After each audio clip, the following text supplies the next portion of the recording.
live. Good morning.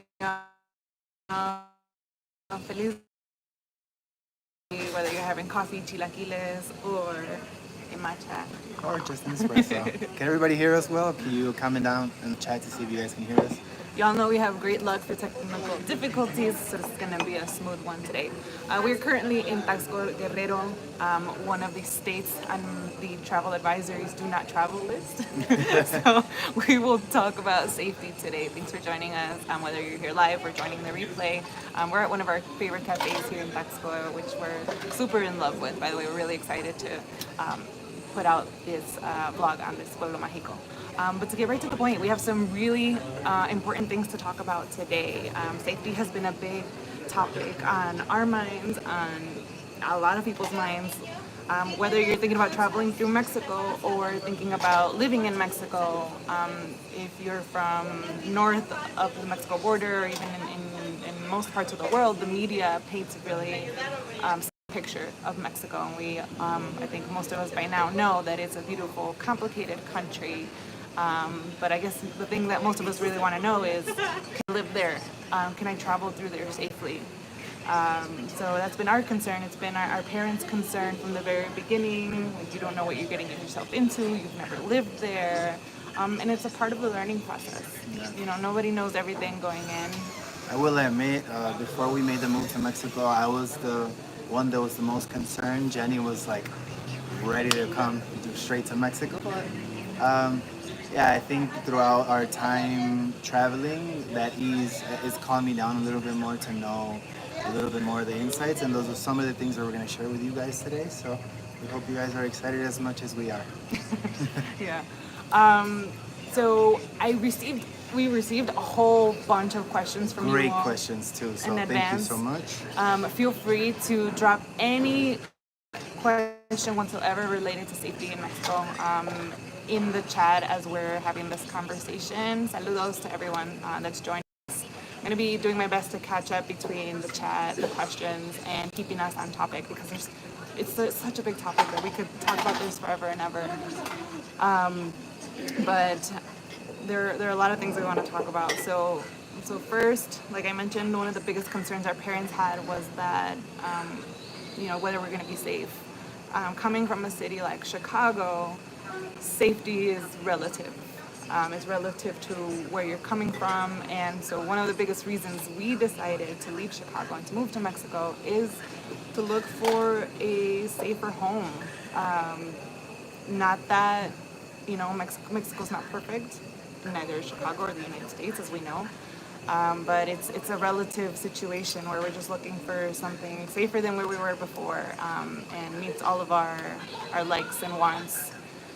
So as we're traveling through the country, we're constantly conscious of what places are safe and what places aren't.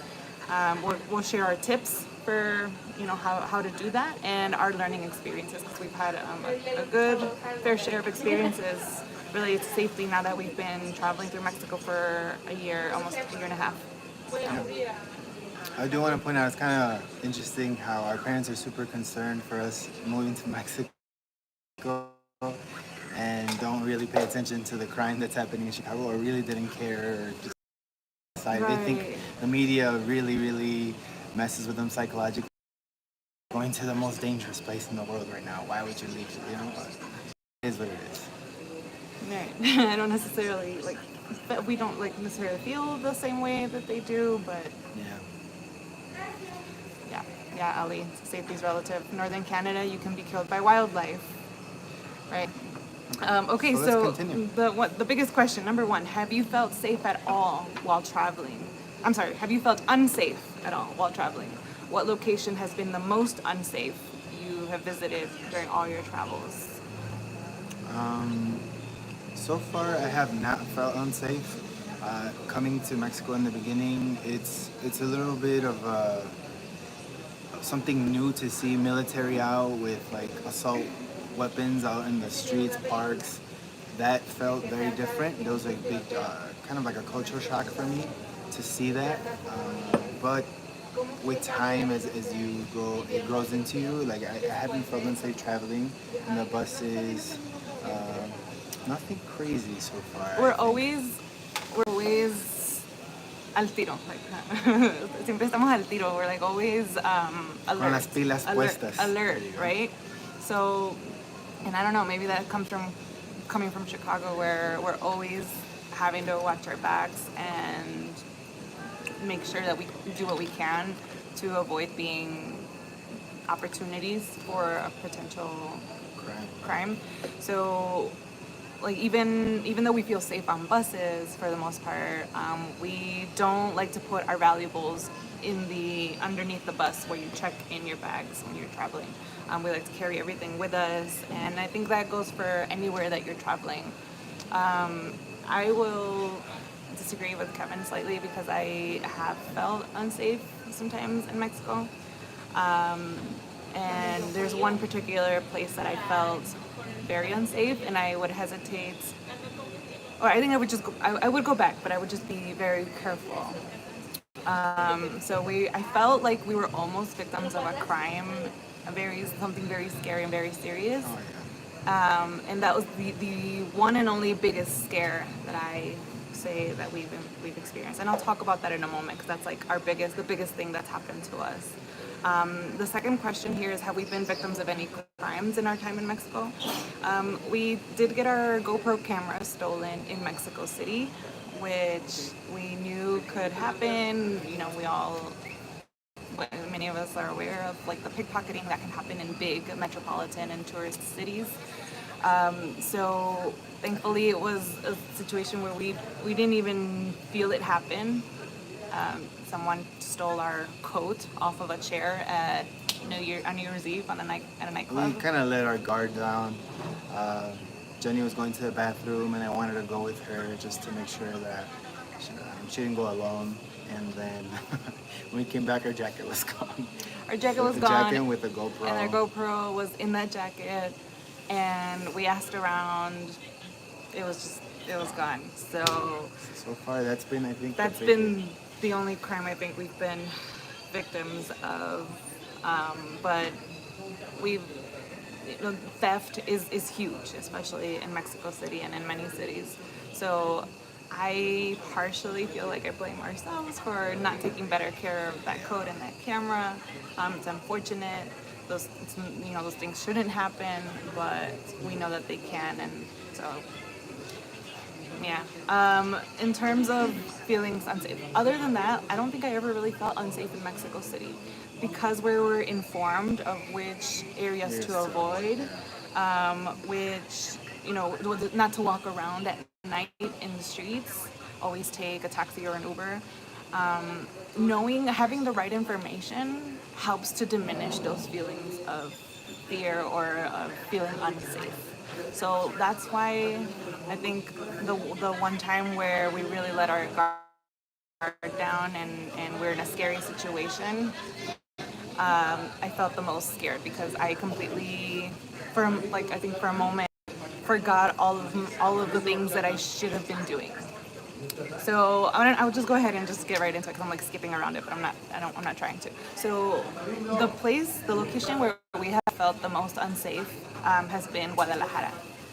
Guadalajara is one of the most popular tourist cities, and you would think that it's not too bad, but there's a lot of theft. There are kidnappings, a lot of drug issues going on as well. And in our situation, I went to go get a haircut, and I got scared at a hair salon. Well, actually, we went together. Yeah. And so we always do things together. Very rarely do we go off on our own. And we were out of cash to pay for the haircut, and she didn't accept credit or anything. So I stayed for the haircut with the woman cutting my hair, and Kevin went out to an ATM to get cash. And I made a bunch of mistakes in this situation. She started asking where we're from, and I told her the truth. Sometimes people just want to have conversations. People just want to have conversations. I was like, yeah, we're from Chicago. Oh, okay, cool. Do you have family here in Guadalajara? I was like, no, I don't have family. Do you know anyone here? The do you know anyone here was like probably the first red flag. And I said, no, I don't know anyone here. We're just visiting. She insisted on knowing where we were staying, what we were doing after. Just, there's a difference between small talk and just like very uncomfortable questions. She asked about my age, and she was surprised to hear that I was older than what I looked like. She seemed disappointed when I told her I was married. And she kept looking out the window, and it felt like she was, I don't know, communicating with someone. And at this entire time, she's cutting my hair, and Kevin's not back yet. And at some point, she picks up the phone, and she hasn't spoken to anyone since, but she picks up the phone and says, yes, she's still here, blah, blah, blah. And then she like turns to try to hide her conversation. And I thought that was strange. The way she pressed for questions, my gut just told me that this lady was trying to do something bad. I felt like she was sizing me up because she kept like, when I stood up, she kept like looking at me up and down, like checking out my figure and just commenting on how pretty she thought I was. I don't know, it just felt really strange. And in the beginning, she seemed like she was in a rush, and then at the end, she seemed like she was trying to keep us there as long as possible, making up excuses about wanting to dry and style my hair. So as soon as Kevin came back, I gave him these eyes, like, let's go now. It was a strange situation overall because she said she would go get change for us. We had a 500 peso bill. Then she said, no, it's fine. Just give me whatever you have. She took half of what she originally wanted to charge us, and eventually she just let us go. And she looks at Kevin and she goes, "Cuídala mucho." Yeah, it was creepy. That creeped me out. That creeped me the hell out. I was like, what? Like, is this her way of saying I'm gonna let you guys go? I don't know. But we walked out of there fast and didn't go out much for the rest of our time in That's Guadalajara. why we never made a vlog in Guadalajara. We made one food vlog in Guadalajara, but other than that, we got kind of scared. We had heard of so many instances where you shouldn't be walking out with your phone because people on motorcycles could just drive by and snatch them out of your hands. And then just after having that scare, we just, didn't feel safe overall.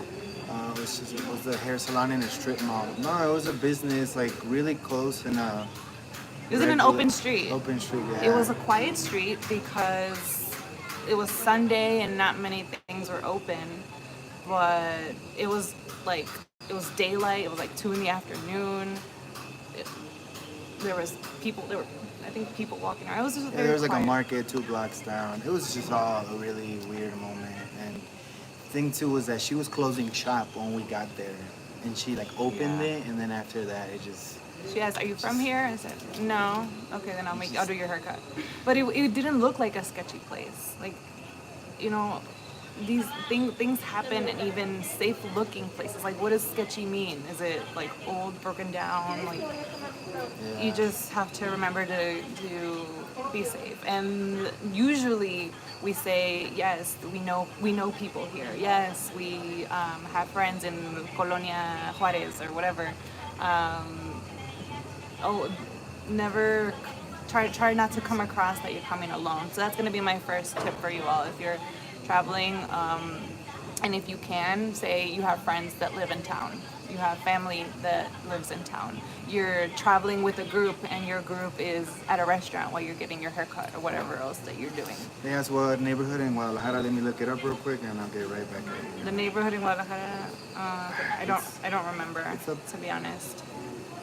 Yeah, I'm not usually like I don't usually have those feelings. I've been to lots of nail salons and hair salons and make that kind of conversation, but that one felt so different from all the others. It was in the neighborhood was Santa Teresa, and it was like 2 blocks away from the fastest restaurant in the world, Carnes Garibaldi. So it was fairly central. Yeah, because we were staying in Colonia Americana, which is very touristy, and it was just a couple blocks down. It wasn't like so out of reach from the neighborhood, but yeah, just her the way she presented herself, how she looked anxious and like. She seemed very anxious. Yeah.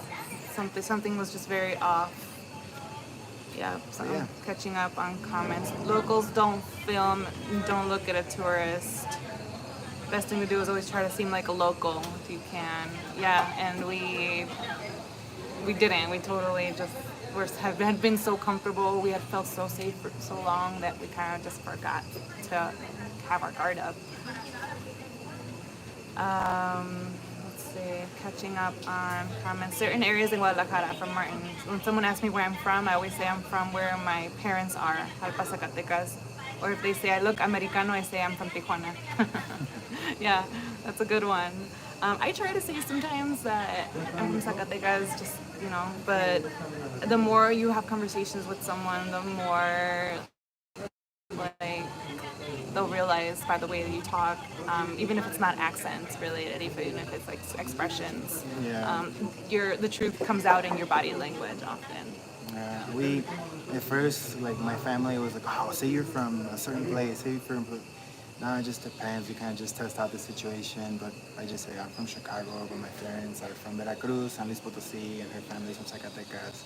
Yeah, But we definitely live, lean on the fact that we have family in Mexico. We'd say we have family all over. yeah, but we will say like, oh, we live in Querétaro or we live in Oaxaca.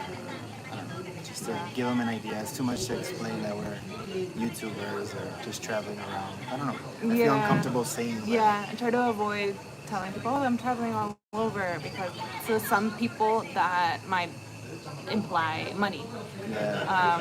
which that's not the case for us. We budget travel, so yeah, just have to be careful and try to show that you have some sort of connections, that you're never alone, and that people are here with you, that you're here with people. So those are the one crime would be the getting our camera stolen when we weren't looking, and then this scare. But other than that, I don't feel like I felt unsafe. Wherever we go, we ask for what areas to avoid, if it's safe to walk around at night. We ask coffee shops, we ask restaurants, people that are used to talking like to tourists or people who aren't from here. What else? Yeah, oh, and if you're driving, we'll talk about driving as well. Always ask if there are any roads to avoid. When we were in Aguascalientes and we wanted to visit my mom's hometown in Zacatecas, there was a direct route that would have been quicker. That would have been maybe 3 hours instead of 5.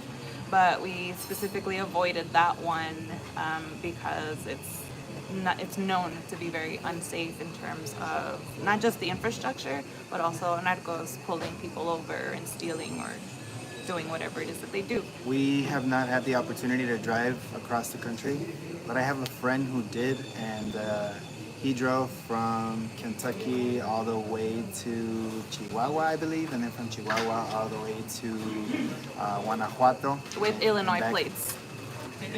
With Illinois or Kentucky plates, I'm not too sure. He said Illinois plates. Yeah, so here's the tips that he texted me. We're gonna try to bring him into this chat, but yeah, for anyone considering driving through Mexico, here are tips from a friend who drove with American plates. Number 1, drive light. Don't haul or carry anything overhead, trailer, or any attachments. Make sure you drive through quota, through toll roads. Don't take the libre, which is the libre would be like the freeway. The free. You want to take the routes with tolls. They're more expensive, sure, but they're usually safer. Don't drive when it's dark out. Try to drive between sunrise and sunset. I would also point out that my friend drove with his entire family, his wife and 2 kids. So, 2 little kids. He said get hotels or an Airbnb that has a free parking on the premises. That way your car's secured. That's very important too. We met some Europeans who were driving on the coast, or the Pacific coast, and they would make sure that they always get an Airbnb or a hotel to put their motorcycle, because they were driving through a motorcycle, so they didn't want it to get stolen. Another tip is to have plenty of pesos, cash, for tolls. Your dollar isn't valued much in tolls, so make sure you carry cash. And make sure you get a permit for your vehicle. This must be a big deposit. Is due based on your vehicle info. This gets returned once you come back to the U.S. Sorry, we're in It gets back. It gets returned back to the U.S. It's a 6-month permit for most applications, and insurance is recommended, but it can be very, very expensive. He didn't give me prices, but I think he mentioned it was close to $200 or something like that for insurance. Driving with USA plates. When I was a kid, we used to drive a ton to Mexico, but it was a completely different experience, I would think. Because I remember we would drive to Cancun, Veracruz, and my dad would even just stop on the side, and military people would kind of like oversee our car, and we'd just sleep there. But times have changed, unfortunately. Maybe someday we'll get the opportunity to drive, and when we do, we'll share our experiences. We were like heavily considering this. We visited family in Chicago recently. We're heavily considering driving back to Mexico. Kevin's car is in the garage in storage, so we thought about just bringing it down with us and just driving. Until we saw gas prices. Until we saw gas prices. No. Safety was, of course, one of the things that we were thinking about, but gas prices ultimately convinced us not to. But in regards of safety, it is a sports Jeep Wrangler. This color, like bright neon orange, and we were concerned mostly that it would be muy llamativo, like just too out there and just like catch everyone's attention. Stick out like a sore thumb. Yeah, catch the attention of unwanted attention. And we had lots of people encouraging us that we could do it, that it would be safe to cross through Tijuana, that it would be safe to cross through from Arizona into Sonora. And other people told us not to, that it's not safe. So we weren't sure, whose advice to listen to. Ultimately, like I said, gas prices convinced us not to. But hopefully in the future, if things on the border, in the border areas are safer, because that's really where our primary concern is. In terms of driving, the biggest concern was crossing the border. The border is hot when it comes to crime, and especially with cars. Yeah, like if you're gonna bring a car over. We also thought about shipping it from like New Orleans to Veracruz, like on a ship. I don't know if it's worth it. So we'll keep you updated on that. We'll see what the future brings. Otherwise, we've rented cars in Quintana Roo, in Yucatan, in Aguascalientes, Zacatecas. My family rents cars when they visit Zacatecas. Like we feel, like I said, we investigate which roads to avoid and don't drive at night. And aside from that, I feel perfectly fine driving. Buses are another thing. We got a question about whether we feel safe taking buses. Not everyone does, because there are windy roads, and it has happened where buses topple over a cliff. Sometimes buses get pulled over by narcos or by police. We've been in situations where police have entered the buses. They usually maybe ask a few questions, ask for passports if you look foreign. For visas. Visas. I had another situation in Guadalajara too, where one of our friends was traveling from La Ciudad de Mexico to Guadalajara, and his bus was pulled over. He didn't have his visa with him, and he was taken to a private jail for a couple of days. And he was in Mexico City. Luckily, he was able to get in contact with the school that he worked with, and he was able to get out. We saw, I think there was a change that they can't do that anymore. They can't just... There was a federal law passed recently to help fight this kind of discrimination, and they consider it discrimination, especially towards indigenous people who...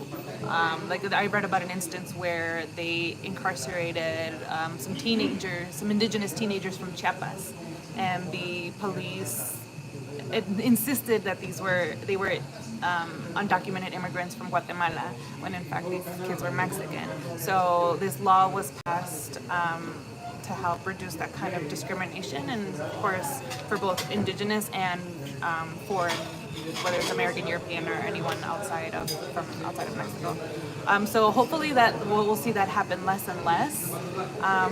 But another thing that we are familiar with from Guadalajara, one of our friends unfortunately was arrested for not carrying his visa. A question we received was, what do we do with our passports? Do we travel with our passport time? Do we store them? What do we do with them? We just keep them stored safely. I never put them in a lockbox. Kind of just place them safely in our luggages, not carry them around much. We don't. To be honest, we don't travel with our passports. We are dual citizens, so in any case, we just say, well, we're Mexican. We say we live in Oaxaca. As of now, Kevin has a driver's license from Oaxaca, so if we really need to pull out, he can pull that out easily. But not that they ask for proof. If you if you don't have your passport on you and you speak fluent Spanish and you can say vivo in X, Y, or Z, we're a state, then go ahead and do that. Hopefully it's unlikely that they'll push further. But I think it's a law that foreigners or non-citizens should be carrying their passport with them at all times. But that also puts you at risk of getting your passport stolen or lost. So we don't personally like to do that. But I feel like this is such a personal decision. I can't advise you on what to do. I can say what the law is, what we prefer to do, and how we manage if we get asked, where we're from. Jet lag and Kelly, thank you so much for your donation. We really appreciate it. Oh, you're so sweet. You didn't have to do that. Thank you so much, guys. Yeah, thank you so much. We really appreciate it. Thank you. Moving forward with the questions. Yeah, moving forward. These are big questions. Citizens.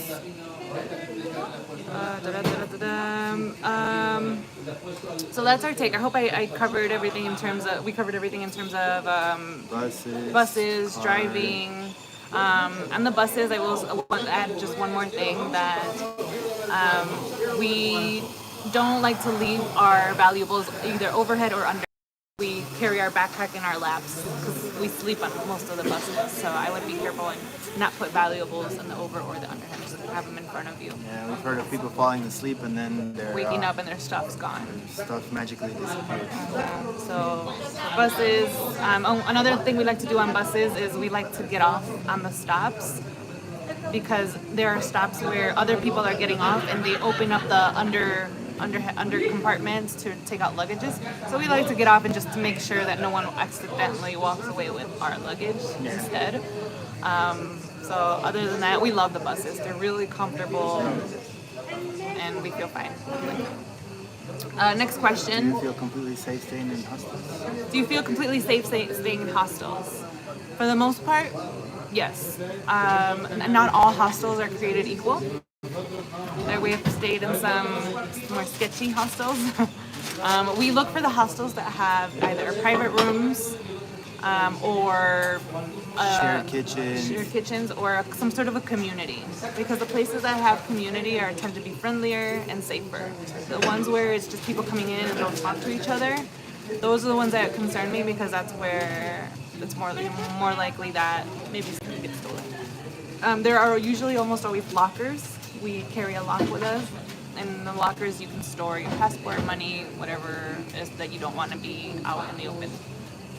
I can't think of like a really bad hostel experience so far. I could just think of like weird hostel experiences, like staying in a hostel where we had a shared room and the smell wasn't too great.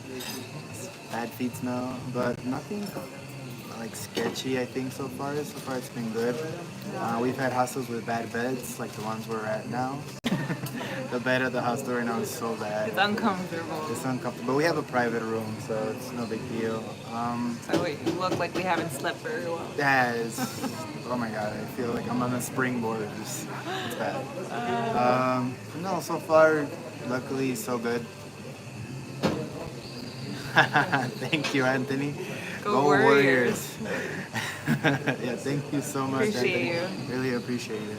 Karencita asked a follow-up question about the bus in Chiapas. It took a long time to arrive to San Cristobal. We took 2 really big bus trips in this earlier this spring. We took a bus from Puerto Escondido to San Cristobal, which is about 13 hours. And then we took a bus from San Cristobal to Mérida, which was almost 17 hours.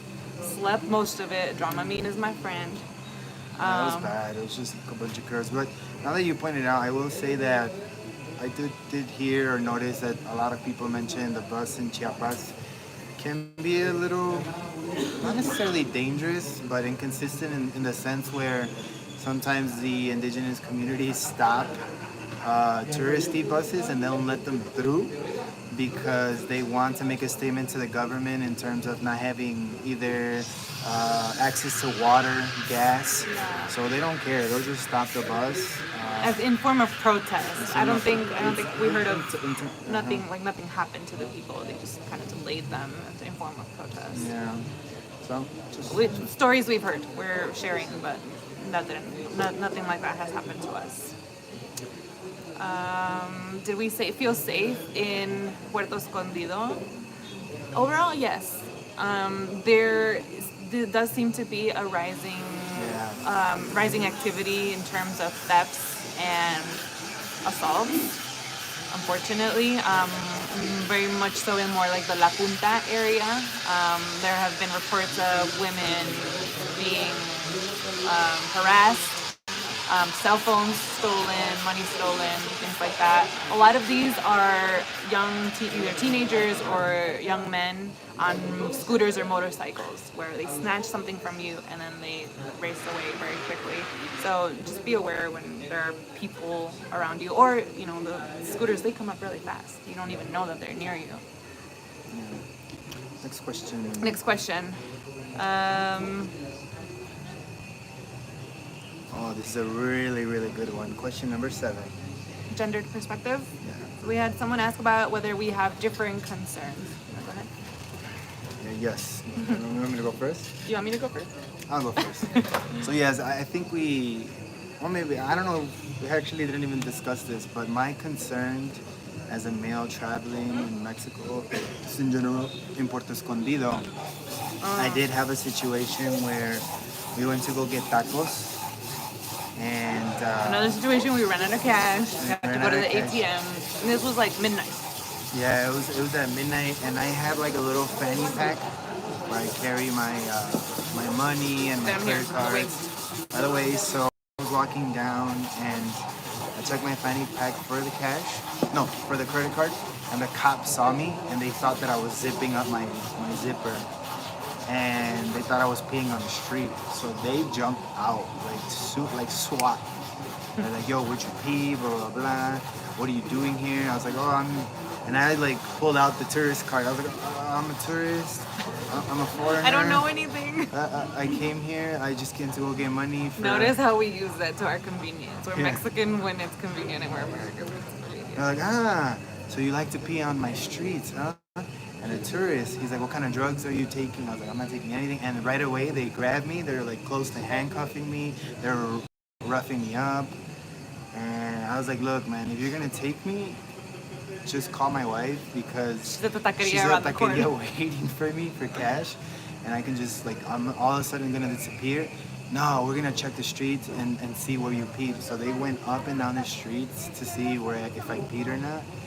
And like the dude was roughing me out, and I was like, damn, like I started getting concerned. I was like, damn, poor Jenny, she's gonna think that I got kidnapped or something. And then the guy like sent him a signal. The guy took the wrong signal and he put a handcuff almost, and then he let me go. And he's like, no, déjalo ir. And I was like, oh. So he let me go. So yeah, I think for me, as a male, I think it's important to not walk alone at nights. Seems like Don't walk around drunk, because the police will take advantage if they see you as a tourist, and it's an opportunity for them to take money from you. I don't think they would have taken me to jail if I would have said, look, man, here's $20, 500 pesos. They would have let me go. But no, I mean, it's wrong. That's my biggest fear. I think for men tend to be targets more of Police and Police drugs. abuse. And drugs. Like you go to the bathroom and to certain places and they're like, hey man, you want some coke or you want some drugs? And it's like, no, I'm good. And there is an increased drug presence in Puerto Escondido. Unfortunately. So I worry about the direction that Puerto Escondido is going in. We're not there now, so I don't know much else. I just in the time that we were there, we felt it increasing, and we'll be back soon, so we'll let you know how things are going. We'll give you another update. What about for you? Oh, for me, it depends where. If I see other ladies walking around by themselves, then I take that as a sign that it's safe to walk around as a lady walking around by herself. I don't usually go places by myself, but every once in a while, like I don't always need Kevin attached to my hip. For me, I guess the biggest fear for me, like the Guadalajara story, would be getting kidnapped or yeah, that. So I always have my location shared with Kevin. I wonder if he knows how to check that. But it's shared with you. No, I don't. I have to show you. What else? Damn, that means you know where I'm at all the time. I do know where you're at all times. Come on. What else? Harassment is another issue. And Chiapas. in most parts of Mexico, it hasn't been a big deal, but the most like blatantly like Chiapas is the worst. unashamed was like No, Chiapas is the Chiapas worst. everywhere, like right in front of both of us. Like most of the time, if there's a man walking next to a woman, other men will avoid ogling a woman. But in Chiapas, they were like Chiapas, sin vergüenza. I'll be straight forward with you. They didn't give a shit. Like the streets are so narrow. Jenny was walking right in front of me, and they would like go, and I was like, I'm the next person walking up, and I'm like, are you serious, dude? Like, dudes coming in bikes, beeping, and like staring. I was like, this guy's gonna crash. He doesn't give a shit because he just wants to look at Jenny. Like, but it was I would see it for every like tourist, and it was too much. Like, it was frustrating. It was annoying. I never called anybody out because I don't want to fight with anybody, but it's not my style. But still, it was like way too much. Like, Yeah. it was bad. What types of police abuse in Mexico? So we briefly talked about that Kevin feels like as a man he's more targeted by police. Absolutely. Police abuse exists in the United States, in Mexico, in different forms. Most of the time, police in Mexico are just looking for money. La mordida, or a little bribe. It's an unfortunate cultural thing. I don't really know why. Do you know much about why this happens or in what circumstances they take advantage of people? I think a lot of times it's like you get pulled over by a cop, they want to give you a ticket. I've heard of many instances where people they say, you can pay me the ticket now, wink, wink. Or you have to pay it later and go to town hall and blah, blah, blah. So that's their way of getting money out of people. What else would you say they do? Just if they see you on the street, if you're drunk, they'll try to take advantage. I've heard situations in Puerto, Tulum, where people get, I don't know, placed a little bag of weed or something like that. They're like, oh, you have drugs. Oh, they plant drugs. They plant drugs on people. And mostly guys. Saying back to the same thing.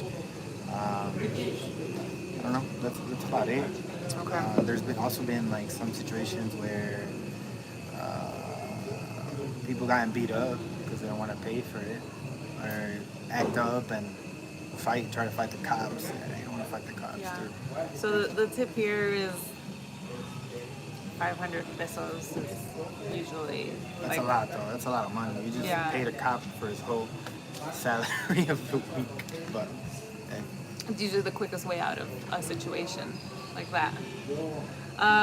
Okay, so this next question is a big one considering recent events. And I'm not going to talk too much about what happened in the United States because I've spent too much time grieving over that already. But we had a question about whether Mexico has had any mass shootings that are not related to cartels or narcos. So does Mexico have mass shootings? Mass shootings do exist in Mexico. But there's a saying, el que anda mal, le va mal. If you're involved in things you shouldn't be, it's not going to go well for you. So if you're coming to Mexico looking for drugs, then you will be around people who are selling you drugs, or if you have any sort of contact with people in the drug business, then you're putting yourself at risk. So please, I mean, I don't know if anyone watching this consumes any drugs, but even something as small as marijuana, it's the same people. It comes from the same people. So that's one of the reasons I think Puerto Escondido's safety is becoming more of an issue. I think it's largely because of the drug problem. It's the tourists that are coming in and buying drugs at nightclubs in Puerto Escondido primarily. Yeah, so more demand. But in terms of shooting, sorry, back on the point. There have been, according to our research, a couple mass shootings not related to cartels or narcos. Sorry, more than a couple in the last decade or so. So I found a statistic from 2009 to 2018. Mexico had 8 school shootings, compared to the United States, who had over 280 in that same time frame. In 2017 in Monterrey, which was the biggest I think situation Mexico has had in a school in recent years. There was a student who walked into school, shot his teacher, and then shot himself. No, shot a couple classmates. A couple classmates as well? Okay. Yeah, didn't kill the classmates, but they ended up killing the teacher and shot himself. Yeah. It's just very unfortunate. I think that's the most recent event and the biggest event in the last decade or so. So I don't have to make a comparison. I think the comparison makes itself. But I did see another article posted 2 days ago from Tijuana, stating that the FBI, the American FBI, warned government officials in Tijuana of a possible school shooting based off of rumors from social media. The local officials investigated the issue, and it turned out to be false. So that's, we're talking about a border town. We're talking about a warning coming from the United States to Mexico. Interpret that however you will, but the way I see it as an American influence, unfortunately. And don't even get me started on where these guns come from. But aside from that, I wanted to get the school shooting question out of the way, because it's such it's a sensitive topic right now. Sensitive and horrible topic. But there was also a post on an expat page, on the Querétaro expats page. A parent asked this legitimate question, a legitimate concern: are school shootings a concern in Mexico? And everyone's response was no. I mean, cartels shoot, but they mostly shoot each other. Occasionally, someone might get caught in the crossfire, but you just don't have people walking into schools shooting up children. That doesn't happen in Mexico. The states that I think have the most violence right now, and we'll talk about the travel advisory, are Guerrero, Michoacán, and Zacatecas. Right? Guerrero and Michoacán are considered the country's 2 most lawless and violent states because of opposing gangs fighting for control over the drug cartels. So that's, I think, when it comes to like travel advisories and where we go, that's piggybacking on another question that we got asked, whether or not we agree with the United States do not travel to states in Mexico. So I pulled up the list of the places that they recommend you not to stay, and by they, it's the United States. They recommend that you don't visit any of Chihuahua. I can tell you that we plan to make it hopefully to all of the states, and like we've mentioned towards the beginning of this video, it's a matter of doing the research and knowing which areas to avoid. I think, for example, Tulum has been a really hot crime place for narcos recently, so that's a place that I don't even think about going to. I've never been there, and I don't really have no tengo las ganas, like I don't really want to go.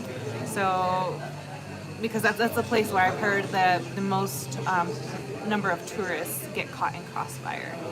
Whereas in the other states in Mexico where there are travel advisories, most of that crime and violence is in rural areas. Tulum is such a big touristy area that it's just a place that I don't feel the need to go to. But on the travel advisory, they recommend avoiding all of Zacatecas. My family's from there. You all know I've been there multiple times. We've been there multiple times in the last year. There's a certain town that we will not go to, and that's Fresnillo.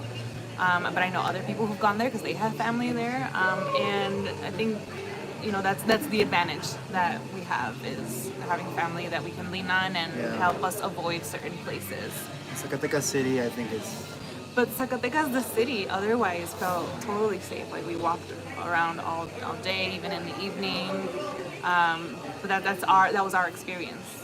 I haven't heard of anyone having a negative experience in the city, but in terms of the rural areas, I would absolutely avoid.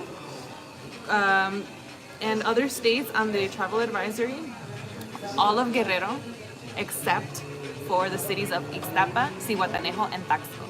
Which is where we are right now.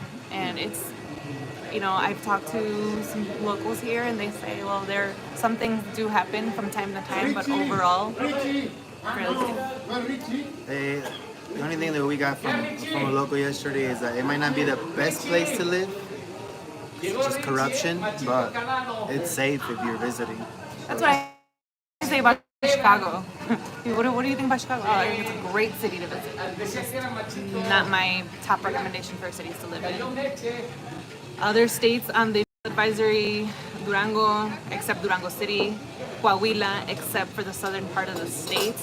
We've been there. Oh yeah, we have. All of Nuevo León except the city of Monterrey, all of Sinaloa except the city of Mazatlan, all of Sonora except Hermosillo, Guaymas, San Carlos, and Puerto Peñasco, all Tamaulipas, which makes me sad because we want to go to Tampico, the beach. But, I take these recommendations with a grain of salt. I agree with why they warn people, but I don't necessarily... We don't let that dictate whether or not we can go to places. It's also like there are certain places where we're not gonna go to rural areas, mostly because we don't have family there. We don't have an inside that we can go into. For like Colima example, I would go to Manzanillo. I don't know if I would go anywhere around there. Just depends on the place, I guess. But yeah. I'm surprised Quintana Roo is not on there when they're having so many issues in Cancun, Playa del Carmen, Tulum. How is it that Quintana Roo is not on the list? I'm going to say something controversial. I think it's political. Yeah. Like, if they put Quintana Roo on the do not travel list, like... Who the hell's gonna... Like, that's... Like, they live off... Like, tourists... No, sorry. Let's just not get political. I shouldn't get into it, but I'm surprised Quintana Roo's not on there. I really am. On this list. All right, let's go back to our list. I'll share these links in the description in case you want to read more about some of the stats that we found in the do not travel list. Someone just asked, as I'm seeing the comments pop up, we're originally from Chicago. Our parents migrated in the late 70s/80s. We were born and raised in Chicago, but have very strong ties to our heritage in Mexico. My family is from Zacatecas. And my dad is from San Luis Potosí, and my mom is from Veracruz. All right, so getting towards these, wrapping up these questions. Is it good? Someone asked a good question. Is it good to keep a low profile? How do you stay looking normal? I like to share my mom's advice, which was when we were leaving to Mexico. She said, "Forget English. Don't speak English. Like English is gonna make you a target." And that's not true. More and more people in Mexico are speaking English. I think once they hear our fluency, we get like curious stares and people ask questions. Oh my God, the biggest question. Oh, you speak English really well. You speak Spanish really well. How? I'm like, wow, how do you speak? So, yeah, so, I mean, keeping a low profile. I mean, we don't walk around with like fancy stuff, watches. Although, We just went bling shopping here in Tasco. It's a silver city. But other than that, no, we don't. I mean, the most expensive things we have are our camera equipment. We don't. I know we don't wear super fancy clothes. Like I don't think, but our clothes do stand out because the style is different. Trying to think, how else do we keep a low profile? We speak Spanish all the time unless we're Just try to like communicate with people, talk to everybody, not give up too much information. I don't know. It's hard That's to keep such a a tough one. low profile. I think because you're gonna stand out no matter no what. matter what you try, like, Yeah. it's just gonna stand. Like I'm wearing a White Sox hat or a White Sox jersey. I mean, people much- do wear hats. No, people in Mexico wear lots of American sports attire. Lots of people wear. There's a lot of Steelers fans around here. Yeah, I Randomly. don't know why. So it's not that different. But just not bothering anybody, not being obnoxious, following the rules, not causing scenes. Like I don't really know what else to say in terms of keeping a low profile. I guess something that is us, like Kevin said, we talk to lots of people and Talk to make us. friends wherever we go. Oh, try Oh. wearing Packers hat, dude. Come on. How do we kick out people from the chat? Trying to start fights. Don't even get him started on Packers, please. Okay, let's go. He's gonna pull out his cheese grater right now. Okay, what are the safest cities in Mexico? That's a good question. I think Jinx. Here's what happens when you you go, live you go, together. you go. I think for me, the places that I've been is Mérida. It's too hot for crime. Querétaro, Orizaba. Where else have we been that I thought it was really recent? Aguascalientes. What else? I think those four for me. Mérida and Querétaro for me are the safest I've felt.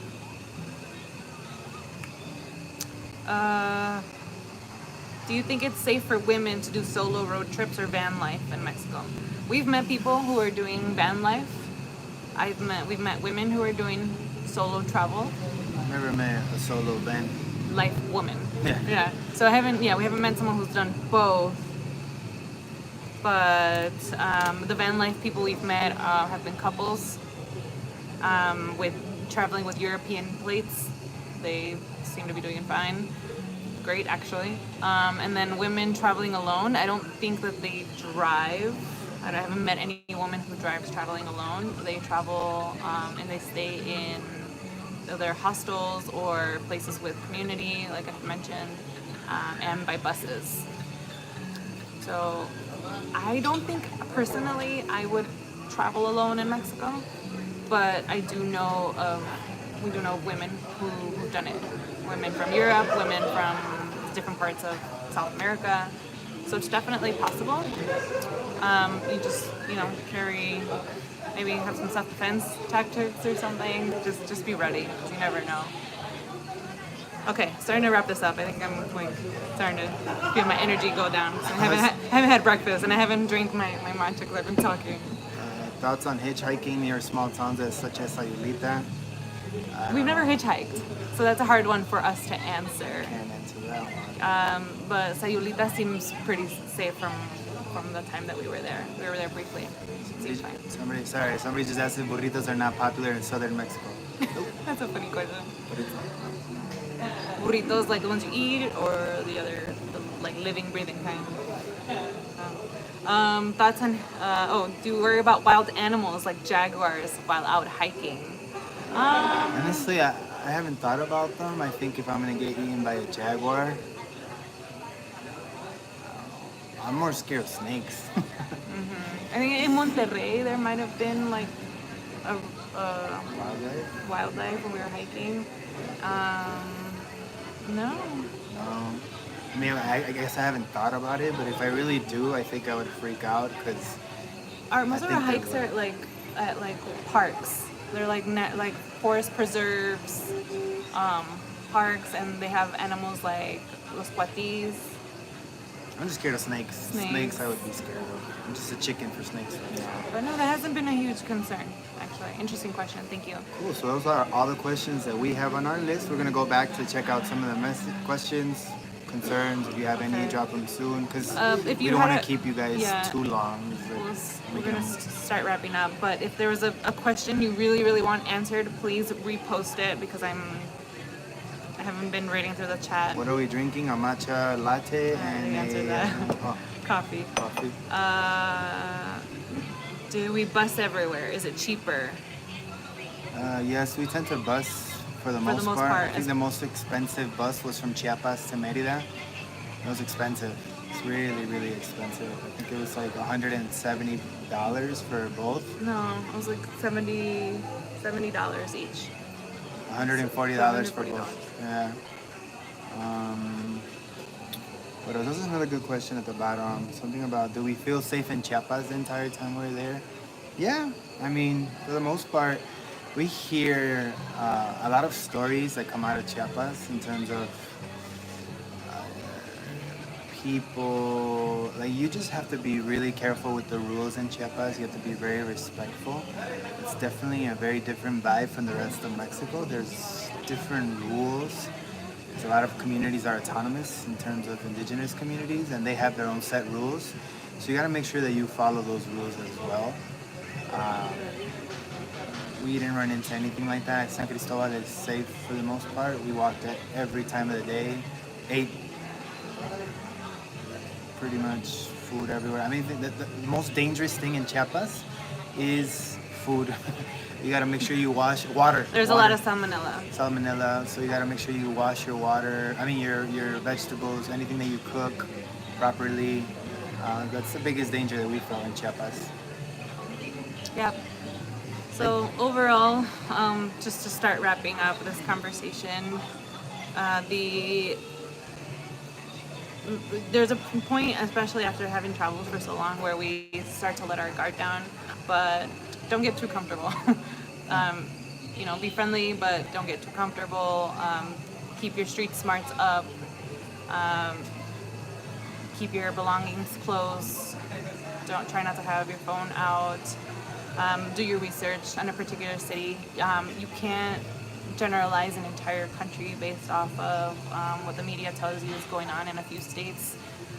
There are so many beautiful places that are perfectly safe for tourists. So as of now, that's all we have in terms of tips. If you're watching this later and have more questions, feel free to comment down below, and we'd be happy to continue answering those comments. Or if you have any ideas for a future topic that you'd like us to cover, also feel free to comment that down below. We've taken up an hour of your Sunday, and we really appreciate you being here with us and talking about safety, something that's super important to everybody. Before we end, though, I do want to also mention something that we really didn't touch on, and it's like getting scammed. Yeah, also haven't been scammed. Luckily, we saw, I think the Country Collectors posted a video on them being scammed in Mexico City. I haven't seen it yet, but that's also very common throughout Mexico. But luckily, we haven't been scammed. See, like, it's weird because in Chicago, I feel like we would get phone calls from Mexico to try to get scammed in Chicago. Like, if somebody steals your identity in Mexico, you have to be very careful with that. Like, if you lose an ID or somebody takes a picture of your passport, because then people go on Facebook. It's so easy to go on Facebook, get your number, and then find out who your family members are and call family members back at home in the States and be like, hey, we just kidnapped Jenny and we're gonna need $5,000 for you to send right now. And that's happened to my family a lot in Mexico. I mean, in Chicago from Mexico, which is, it hasn't happened to us luckily, but I do want to point that out. So make sure you just take care of all your belongings. Make sure if somebody takes a picture, passport, that you're careful with that. I lost my ID in Querétaro, and I contacted my parents right away to let them know that somebody took my ID, because I was concerned of it, and I'm still concerned of it because time can pass and they can someday just figure out a fake phone call, figure out fake wallet. Even like steal stuff from your phone, etc. Just you gotta be careful with that too. Uh, but yeah, I haven't really thought much about it because it hasn't happened. I But it's completely forgot important. about scams. It's very important because scams are they're very good at scams. So Maybe we should do a whole video on scams at some point and Yeah. research different types of scams. And the last thing I do want to say is that we have Eat by the Travel shirts now. Oh yeah! Oh my god, I've been so distracted just with so many different things. Guys, we officially have a store, an online store. I'm gonna link it in the description for you all. This is the first shirt. You guys can have Eat by the Travel shirts now too. I'm so excited, and some different cool gear. It's been launched for over a week now, and I just haven't posted about it because family. Just being in Chicago, Stuff, you know. Yeah. stuff. But yeah, thank you so much, Jesse, for your gift. Contribution. Thank you. Appreciate Yes, it. we appreciate all of you for supporting what we do. We love you very much. Thank you for keeping us going. Se cuidan, se bañan y nos vemos hasta la próxima. Ciao. Ciao.